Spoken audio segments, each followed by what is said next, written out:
critical of Western civilization. Would you say that you are an Islamic or Muslim supremacist? Yes, of course. Of course. Muslim supremacist, of course. Islamic supremacist, of course. And there's nothing wrong with that.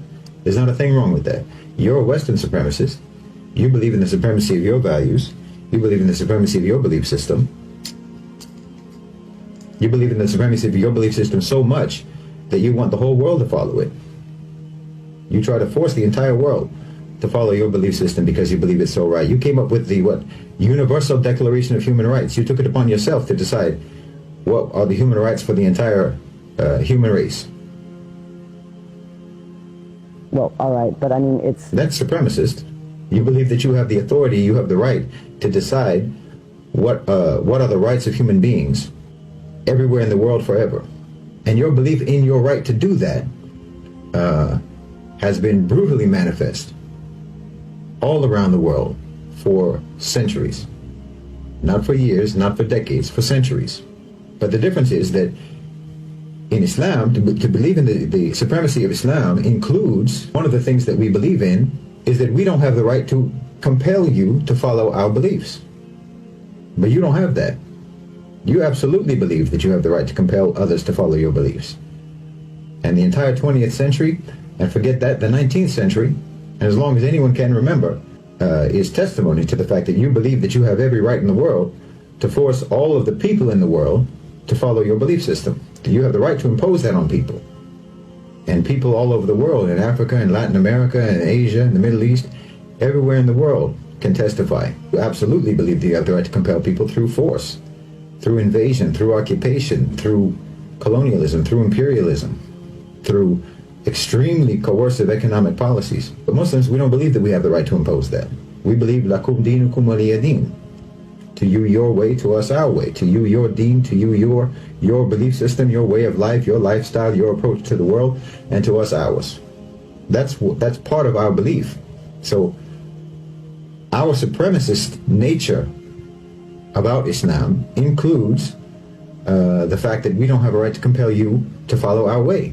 We believe that our belief is superior. And we believe that anyone who follows that belief is following a superior belief system. And of course I fully believe that following Islam is the best way for any human being to live their life. And the perfect set of laws, the perfect set of ethics, the perfect set of morals for any individual to follow and for any state to follow. Being a Muslim supremacist isn't racial. Muslim isn't a race, it's not an ethnicity, it's a belief. And we absolutely believe in the perfection and superiority of what we believe in.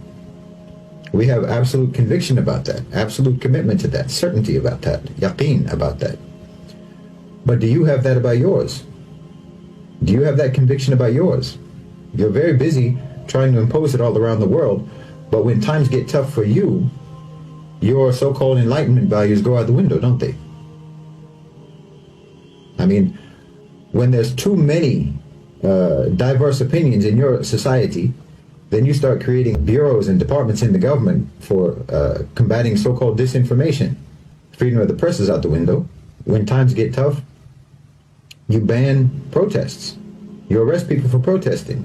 Freedom of assembly out the window. When your belief system becomes difficult to maintain, difficult to preserve, you throw it under the bus without hesitation. But that's not the case with Muslims. Muslims throughout imperialism, throughout colonialism, throughout the Crusades, throughout poverty, throughout war, throughout invasion, throughout occupation, have maintained their belief. Even without the Khilafah, even without the Islamic State, and even without the Islamic Empire, Muslim societies are still strong and committed to Islam. We're still committed to our belief system. Nothing can change that. Maybe we have failed states, but we don't have failed societies. We don't have failed cultures.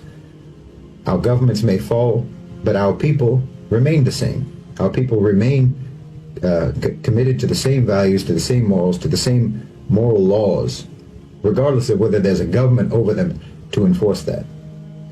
But that's not the case with you. Even though you're trying to impose your value system all around the world, when things become difficult in your own societies, you abandon your principles, you abandon your values. They're insufficient for preserving the security and the stability and the tranquility of your societies. They're insufficient. They're inadequate for that. So that alone, along with many, many other things, that alone shows me the inferiority of your value system, the inferiority of your belief system, and the superiority of Islam. And your belief system, your enlightenment values, are extremely selectively applied in your society throughout your history.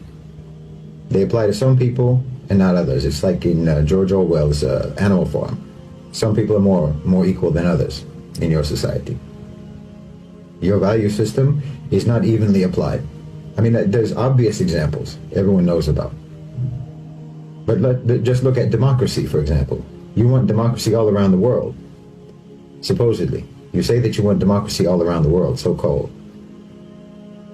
But you don't even apply democracy. Let's just, for the sake of argument, let's pretend that you have a democratic system in the United States, and it's an actually healthy, functioning democratic system, which is obviously not the case. But let's just, for the sake of argument, pretend that it is. You don't believe that democracy is important, for example, in the private sector. You don't believe that businesses, that companies, that corporations should be democratic. Your belief in the supremacy of democracy does not extend to the private sector. Corporations don't have to be democratic, do they? In fact, corporations are sacrosanct. It's sacrilegious to say that there should be any intervention in the private sector to make it actually accountable to the population, accountable to the public, accountable to the workers. And anyone who even talks about something like that, anyone who even suggests that companies and corporations should be democratic, will be persecuted. I mean, look at the struggle that organized labor had in the United States. Coal miners were literally bombed from the sky when they tried to organize and secure their rights and have some kind of democratic representation with the coal companies. When just now, when the railway workers were wanting to strike for better wages, for more humane working conditions, more rational and reasonable and fair workloads that would actually help to guarantee the safety of those trains, Joe Biden and the government prohibited them from striking. Where's the democracy? Because you don't mean the things that you say. You don't mean the values that you espouse. You don't mean it. If you meant it, then you would apply it across the board. You would apply it to everybody in all institutions and all dimensions of your society. It would be applied everywhere, but it's not. Democracy doesn't belong in the workplace. Democracy doesn't belong in the company, in the business, in the corporation. And no one's even supposed to suggest that it should. That's an inferior belief system. It's inadequate. It's inadequate for building a civilization, for building a cohesive society. Because look, the only group identity, the only sort of group identity that makes any sense at all, it's not racial, it's not ethnic, it's not nationalistic, not even based on language or shared culture or shared heritage. None of that makes any sense as a shared group identity. The only thing that makes sense is shared belief system. That's the only thing that makes sense as a group identity from which you can build cohesion and camaraderie and brotherhood and solidarity between people. Only belief system. You can have a certain skin color and have nothing whatsoever in common with other people who have that skin color. You can have the same language and certainly have nothing in common whatsoever with someone who speaks the same language. You can, I'm German Irish. What do I have to do with all of the other people in the world who are German Irish? Just because we're German Irish? We have nothing in common. And yet I have more in common with a Muslim from Mali, with a Muslim from Indonesia, with a Muslim from Morocco, with a Muslim from China, from Chechnya.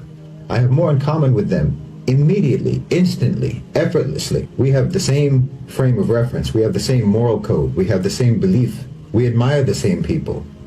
Our heroes are the same heroes. Our role model is the same role model. I have more in common with them than I have with someone whose belief system is different from mine, but who looks like me, or who speaks my language, or who comes from my country. That doesn't create solidarity, and there's no reason why it should.